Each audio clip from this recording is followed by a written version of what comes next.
Back to news. Secunderabad Ujjaini Mahankali Bonalu అంగరంగ వైభవంగా జరుగుతున్నాయి.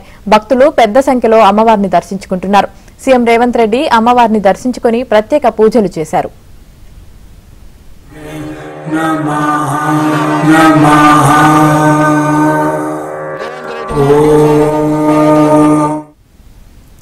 తొలి పూజల తర్వాత ఉదయం 4 గంటల సమయంలో మంత్రి పొన్నం ప్రభాకర్ ప్రభుత్వం తరపున అమ్మవారికి పట్టు వస్త్రాలతో పాటు బోనం సమర్పించారు. కుటుంబ సమేతంగా అమ్మవారిని దర్శించుకుని ప్రత్యేక పూజలు చేశారు.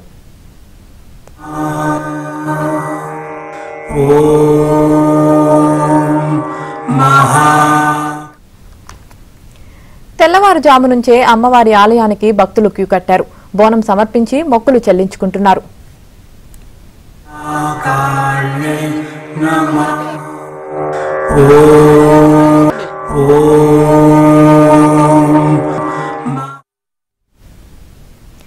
సికింద్రాబాద్ ఉజ్జయిని మహంకాళి బోనాలు అంగరంగ వైభవంగా జరుగుతున్నాయి. ఇదే విషయానికి సంబంధించి మరింత సమాచారం మా కొలీగ్ నీల్మా అందిస్తారు. నీల్మా, చెప్పండి, ప్రస్తుతం అక్కడ భక్తుల తాకిడి ఏ విధంగా ఉంది?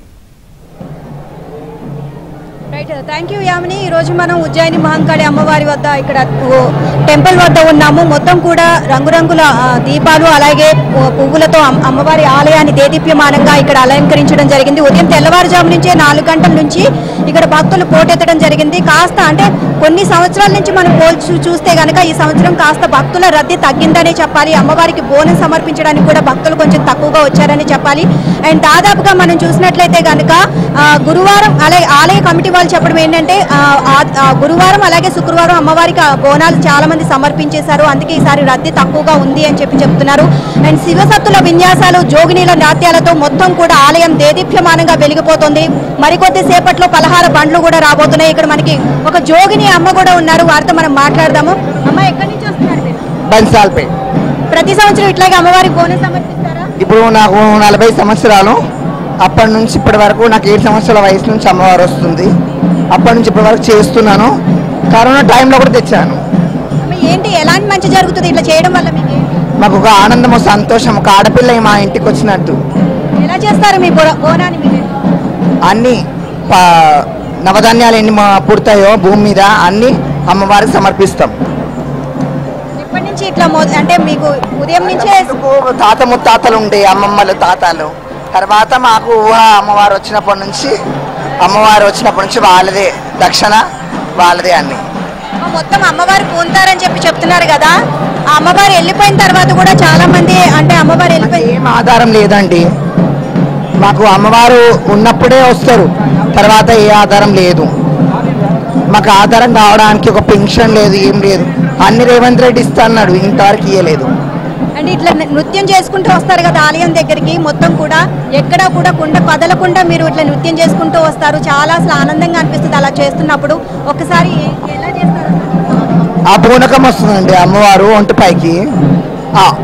అమ్మవారు వచ్చాక మాకేం తెలియదు. ఇంకా నువ్వు ఎంత డోలు కొడతావో అంత అమ్మవారికి సమర్పించదాకా పరమాన్నము, అప్పాలు, వడలు, పచ్చకూరలు ప్రజలకు ఏం కాకుండా, ఏ గత్తర వ్యాధులు రాకుండా, ఏ కరోనా వ్యాధులు రాకుండా. అంటే అప్పట్లో గత్తర అంటుండే తెలుసా, ఇప్పట్లో కరోనా అంటున్నారు.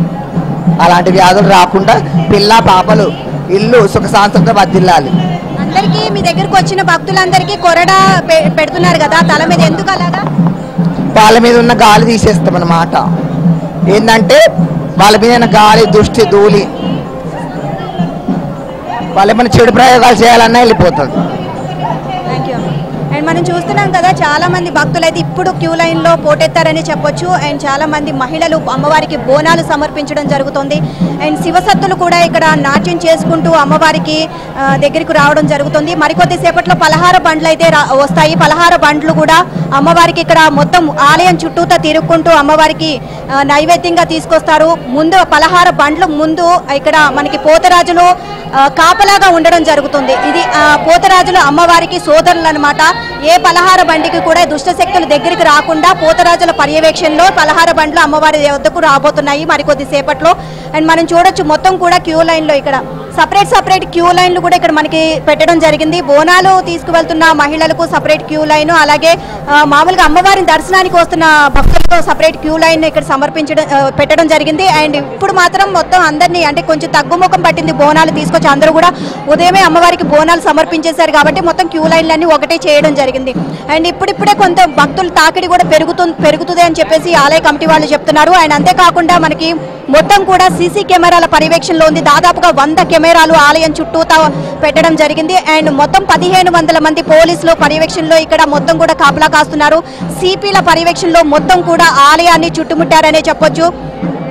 మొత్తం కూడా బోనం అంటే ఇక్కడ భోజనం అని అంటే అర్థము. అమ్మవారికి రకరకాల నైవేద్యాలతో అమ్మవారికి ఇక్కడ బోనం సమర్పించడం జరుగుతుంది. ఇక్కడ భక్తులు ఉన్నారు. అమ్మ ఎక్కడి నుంచి వస్తున్నారు? రిజిమెంటల్ బజార్ సికింద్రాబాద్. ఎప్పుడు ప్రతి సంవత్సరం బోనం సమర్పిస్తారా? సమర్పిస్తాం. చాలా మంది భక్తులు కూడా ఇక్కడికి బోనం పట్టుకొని వస్తున్నారు. ఆ బోనాన్ని ఎంత అందంగా అలంకరించారో మనం చూడొచ్చు. బన్సిలాల్పేట్. అమ్మవారికి ప్రతి ఇయర్ బోనం సమర్పిస్తారా లేకపోతే అవునండి, ప్రతి సంవత్సరం. ఓకే, చాలా మంది కూడా అమ్మవారికి దర్శనానికి కూడా భక్తులు రావడం జరుగుతుంది. అమ్మవారిని దర్శించుకొని వెళ్తామని ఇక్కడ చుట్టుపక్కల ప్రాంతాల నుంచే కాదు పక్క రాష్ట్రాల నుంచి కూడా ఇక్కడ ఉజ్జయిని మహంకాళి అమ్మవారిని దర్శనం చేసుకోవడానికి వస్తారు. ఈ బోనాల సమర్పణ అనేది కొన్ని వందల సంవత్సరాల నుంచి జరుగుతుందనే చెప్పొచ్చు. అమ్మవారికి ఈ విధంగా బోనం సమర్పిస్తే అంతా మంచి జరుగుతుంది అని చెప్తారు. అండ్ కోరిన కోరికలు తీర్చే బంగారు దేవత ఉజ్జయిని మహంకాళి అమ్మవారు అని చెప్తారు. అందుకని అమ్మవారికి కోరిన కోరికలు తీర్చడం ద్వారా మేము ఇట్లా బోనాన్ని సమర్పించడం జరుగుతుంది, మాకు అంతా ఇంట్లో మంచి జరుగుతుంది అని చెప్తారు. అండ్ ఉదయమే తెల్లవారుజాము నుంచే అమ్మవారికి బోనం అనేది రెడీ చేస్తారు. ఒక కొత్త కుండ తీసుకొని దాని నిండా పసుపు అలాగే కుంకుమలతో అలంకరిస్తారు. అంతేకాకుండా కొంతమంది పాలు బెల్లంతో అమ్మవారికి నైవేద్యం తయారు చేస్తారు. కొంతమంది ఏమో ఉల్లిపాయలు మజ్జిగతో అమ్మవారికి నైవేద్యం తయారు చేసి ఆ కుండలో పెట్టి పైన అమ్మవారికి అంటే అఖండ దీపాన్ని వెలిగించడం జరుగుతుంది. ఇంటి దగ్గర నుంచి కరెక్ట్గా ఇక్కడ అమ్మవారి దగ్గరికి చేరుకునేంత వరకు ఆ దీపం కొండెక్కకుండా అఖండ జ్యోతిని అట్లా వెలిగించుకుంటూ నెత్తి మీద పెట్టుకొని ఆ కుండని తీసుకురావడం జరుగుతుంది. గతంలో ఒక కొత్త కుండలో చేసేవారు, ఇప్పుడు ఎవరి తాహతకు మించి అంటే కొంతమంది వెండి బిందెలో చేస్తున్నారు, కొంతమంది అలాగే బంగారు బోనాన్ని కూడా సమర్పించడం జరుగుతుంది. ఉదయం నుంచి కూడా విఐపీల తాకిడి ఎక్కువగా ఉందనే చెప్పాలి. పొన్నం ప్రభాకర్ అమ్మవారికి బోనాన్ని సమర్పించడం జరిగింది. అలాగే మంత్రి కిషన్ రెడ్డి కూడా అమ్మవారిని దర్శించుకున్నారు. సీతక్క ఇలా చాలా మంది కూడా ప్రముఖులు వచ్చి అమ్మవారిని దర్శించుకోవడం జరిగింది. ఇంకా చాలా మంది కూడా సాయంత్రం వరకు కొంతమంది రాజకీయ నేతలు ఇక్కడికి వచ్చి అమ్మవారిని దర్శించుకుంటారని చెప్తున్నారు. ఓవరాల్ గా చూసినట్లయితే మనకి ఉజ్జయిని మహంకాళి అమ్మవారి బోనాల సంబరాలు అంగరంగ వైభవంగా జరుగుతున్నాయని చెప్పాలి. మరికొద్దిసేపట్లో పలహార బండ్లు కూడా ఊరేగింపుగా వస్తాయి. అప్పుడు మాత్రం మొత్తం ఇక్కడ భక్తులతో ఇంకా నిండిపోతుంది, క్రౌడ్ ఎక్కువగా ఉంటుంది అని చెప్పేసి ఆలయ కమిటీ వాళ్ళు చెప్తున్నారు.